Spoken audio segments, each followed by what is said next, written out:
You think you know Pinhead. You've seen the films, the makeup, the lines, the chains. But what I'm about to tell you was never shown on screen. This is the story before fiction, before Hollywood, when pain wasn't performance art, but a door. Before the hooks, before the labyrinth, there was a man, there was blood, and there were screams that never stopped. Long before cinema gave him a name. Forgotten documents hinted at an origin erased from history, a life that began on a cold, damp night in 1887, deep in the English countryside. The night Elliot Spencer was born. His mother died minutes after childbirth, her insides torn apart. The midwife swore the baby never cried.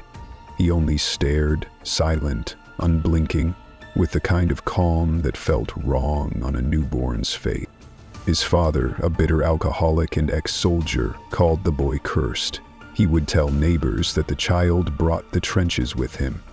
When Elliot was 7, his father locked him in the cellar for 3 days, punishment for looking through walls. When the door was finally opened, the boy was sitting in the dark, smiling. The walls were covered in claw marks, as if something else had been trying to get out. At 12, he ran away. He slept in graveyards, scavenged food from bins, and avoided people. Dogs barked relentlessly when he passed, but rats followed him like disciples. One night, in a fog-covered alley, a man tried to assault him. The next morning, that man was found hanging from wires, his skin flayed, his eyes missing. The police never solved it. Locals whispered that Elliot wasn't human, and maybe never had been. The soldier who wouldn't die. When war erupted in 1914, Elliot Spencer enlisted, not out of patriotism, but out of a wish to die. Yet the war refused him.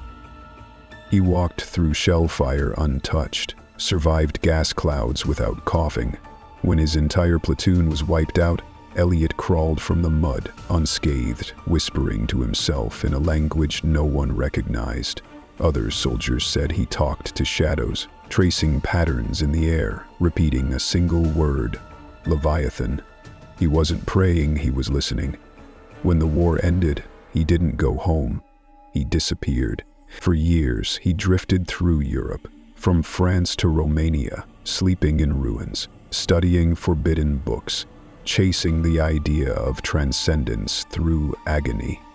He was looking for something, a bridge between flesh and eternity, and one day he found it. In a crypt beneath Bucharest, he discovered the name Le Marchand, a French artisan from the 18th century who built intricate puzzle boxes. But these weren't toys. They were keys, doors to somewhere no human was meant to walk.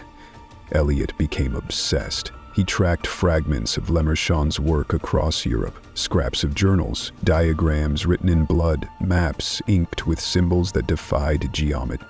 In Paris, he bought a scroll describing a cube that hums when touched. In Budapest, he uncovered a diary filled with phrases like, "The skin is not the limit." Finally, in the crowded markets of Istanbul, he found it the lament configuration. A small metallic cube, black and gold, that seemed to breathe when light hit it. The seller begged him not to buy it, claiming it belonged to no world. Elliot smiled and paid in gold and blood. That night, he rented a basement room, lit black candles, and locked himself in with the box. Neighbors reported screams not from the room, but from inside the walls. The sound lasted 3 nights. Then silence. When the door was broken open, Elliot was gone. The room was empty except for a mirror smeared with dried blood, spelling 5 words. The flesh betrayed me. Pain revealed me. The birth of the priest. 11 years later, a convent in Rome discovered a man left at their gates, naked, hairless, covered in symmetrical scars. Nails were hammered into his skull in perfect grid lines. He didn't speak. He didn't eat, he didn't bleed, but he didn't die either. When a priest tried to bless him, the man smiled and replied in ancient Aramaic, "Blessing is pain, and paradise is the labyrinth." Within a week, every monk in the convent vanished. Doctors were summoned, psychiatrists, priests, exorcists. None could explain what he was. His wounds healed instantly. His pulse was slow but constant. His eyes never blinked. A nun suffered a fatal heart attack after spending 1 minute alone with him.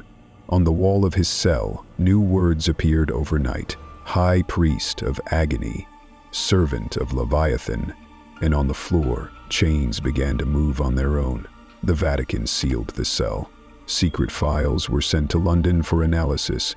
DNA matched a century-old British record.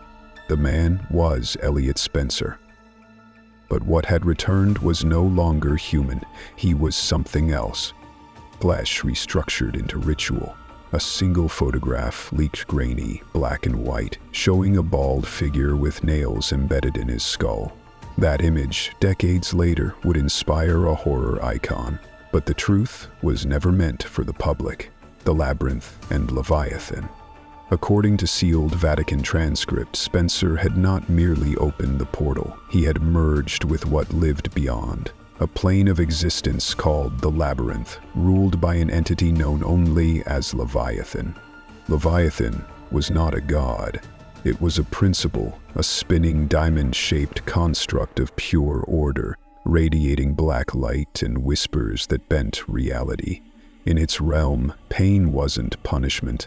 It was language, suffering translated into understanding. Flesh became scripture. Those who crossed the threshold didn't die. They were remade. Humans transformed into beings called Cenobites. Monks of torment, priests of sensation, each sculpted by their own sins and desires. Elliot Spencer became their leader, the calmest, cruelest of them all. He was named Pinhead, though his own followers called him the Cold Engineer. He spoke softly, surgically. His sermons were geometric, his sacraments made of hooks and silence. He was not evil, only efficient. The box, Le Marchand's puzzle, was the invitation. Those who solved it summoned not demons, but guides, creatures who saw suffering as truth. Pinhead didn't punish, he revealed.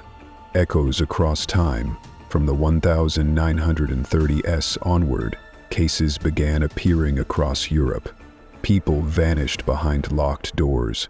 Others were found alive, but inverted, skin folded inward, organs rearranged into patterns. Near every scene, investigators found the same object, a small metallic cube. In 1952, a Belgian monk who escaped after opening one wrote in his journal, "Time does not pass in there, it tears." The Vatican seized the journal, but one copy survived. It described the labyrinth as endless corridors of living flesh, echoing with whispers and the sound of chains dragging across steel floors. In 1960, a cult in Ukraine attempted to summon Pinhead. They believed they could control him. 7 entered a bunker. None returned. Authorities found a tape recorder, only one phrase captured before static consumed it. "I wasn't summoned. I was remembered." Then came the clinking of chains and a long exhale that didn't sound human. After that, governments quietly formed a containment group, the Sealers, experts in occult geometry. They captured a box, locked it underground, sealed in a mirrorless room. Still, it moved. During tests, one scientist vanished for 19 minutes. When he returned, his eyes were gone, and carved across his chest were the words, "I've seen what comes after flesh." He died days later, smiling, faith in flesh. The Vatican withdrew from further study. They declared the entity beyond dogma, a pre-creation anomaly. Leviathan, they said, existed before heaven or hell. Pinhead was merely its reflection, its envoy in flesh. Ancient Hebrew texts later uncovered a forgotten name, Sariel, the Veil Angel, an angel who guarded truths too painful for man to bear.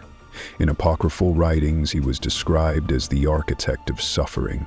Some scholars whispered that Elliot Spencer had become this Sariel, reborn through the cube, an angel by anatomy, not by mercy. The box itself evolved. Its patterns formed a grammar, Every movement a syllable, every click a prayer. Opening it wasn't sin, it was communication, and pain was the only language it understood. The modern sightings. Through the 1970s and 80s, reports continued, mostly suppressed, but a few slipped through. A cult in Canada drilled symmetrical holes into their skulls. A killer in Oslo arranged corpses into perfect cubes. All spoke of the priest who would come when flesh was ripe, which whispered the same name, Elliot Spencer. Investigators found that thermal scans of the supposed Pinhead sightings showed no heat signature, but movement nonetheless, always near where a box had been opened. He didn't chase victims, he waited for them. He was called the Echo of Original Pain. One detective in Germany, Hans Richter, opened a recovered box during an investigation. He disappeared for 3 days, then reappeared naked and sewn together, repeating, "He is time, he is pain, he is me." 6 hours later, his skull ruptured without sound. The sealers built vaults to contain remaining cubes, but even locked away, the boxes hummed faintly, the air tasting of iron and rust. Something or someone was still breathing on the other side. The hidden history in the archives of forbidden occultists, one name kept appearing. Elliot Spencer. A manuscript attributed to Aleister Crowley claimed he had crossed the veil and returned as architecture. Crowley called him the Apostle of Absence, a man who became a structure of pain. The manuscript ended with a Latin prayer, not for salvation, but for opening. By the 1990s, whispers of Pinhead had entered academic myth. Dr. Marcus Bell, a symbologist, published a banned paper claiming the box's design mirrored the sacred geometry known as the flower of life, inverted, corrupted. He called it the flower of pain. 2 weeks later, Dr. Bell vanished. His apartment was empty except for a cube placed neatly in the center. The floor beneath it pulsed. When fiction met fact.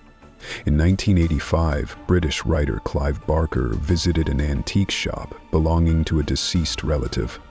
Inside a dusty chest, he found yellowed papers, old news clippings, faded photographs, and a journal signed Elliot Spencer. The entries spoke of pain as revelation, of chains as sacraments. One photograph showed a bald man with nails embedded in his head, labeled High Priest of Flesh. Barker investigated. He cross-referenced missing person reports, Vatican sketches, and military archives. The pieces aligned disturbingly well, so he wrote a script, The Gospel of Pain. Studios rejected it as too real. He softened it, changed names, smoothed the edges. The result became Hellraiser. What the world saw as fiction was documentation disguised as horror. During production, strange things occurred. Actors dreamed of corridors made of iron. A crew member woke with scratches across his arms in geometric lines. Barker later admitted the set felt watched. After the film's release, British intelligence quietly requested Barker's original drafts. They confiscated notes, photos, and the journal. Only the fictional version remained a diluted story of an entity the world could now dismiss as fantasy. But some claimed the censorship wasn't to hide a myth, it was to prevent a summoning. The cult of the scream. In the years after the movie's success, new disappearances began. Fans obsessed with Pinhead vanished. One girl disappeared in a cinema bathroom. A replica box was found on the sink. A woman at a horror exhibit in Los Angeles touched the original prop and collapsed, speaking fluent Aramaic. Flesh betrays. Pain frees. The Vatican issued no statement, but internal documents noted that belief in the image strengthens the bridge. If people believed in Pinhead, if they imagined him, he could travel not through space but through thought. And so, the Cenobite cult evolved online. They didn't wear robes. They used forums, films, memes, because ideas spread faster than rituals, and fiction was the perfect disguise for faith. The invitation. To this day, Clive Barker avoids questions about the journal. When asked in 2007 if Elliot Spencer was real, he smiled. Pain has always existed. I just gave it a face. Maybe he did. A face with nails, a voice calm as a sermon, a smile carved into eternity. Hollywood turned him into a villain, but in truth he was never about evil, only revelation. He didn't want your soul, he wanted your understanding. The movies you watched? Just the surface, a polite version of something ancient. The real story was buried under celluloid and rumor. Pinhead is not a character, he is a concept wearing flesh, and every time someone speaks his name, he moves closer. Because he doesn't travel through distance, he travels through awareness. There's an old rule among the Cenobites. Those who understand, invite. You've listened this far. You've followed the signs. You've imagined the box, so if tonight something scratches your wall, if chains rattle softly in the dark, if your breath fogs when the room is warm, don't run. He's not here to kill you. He's here to show you. If you ever dream of the box, don't try to solve it. The labyrinth is patient. It whispers first in memories, then in mirrors, then in your bones, because deep down we all ache for something, and that ache, that hunger for meaning, is the sound the box listens for. That's what calls him. You can close this video, but you won't forget, because once you know, you can't unknow. The box is already inside, waiting to be solved. Now, if you've made it this far, comment below, I saw the labyrinth. I want to know who listened, who didn't flinch, who looked too long. If this story chilled you like cold metal, like this video, share it with someone who dares. And if you haven't yet, subscribe before the box finds you first. It's because there are other doors, other beings, other myths buried in the dark. I'll keep digging them up one by one from archives, whispers, and blood.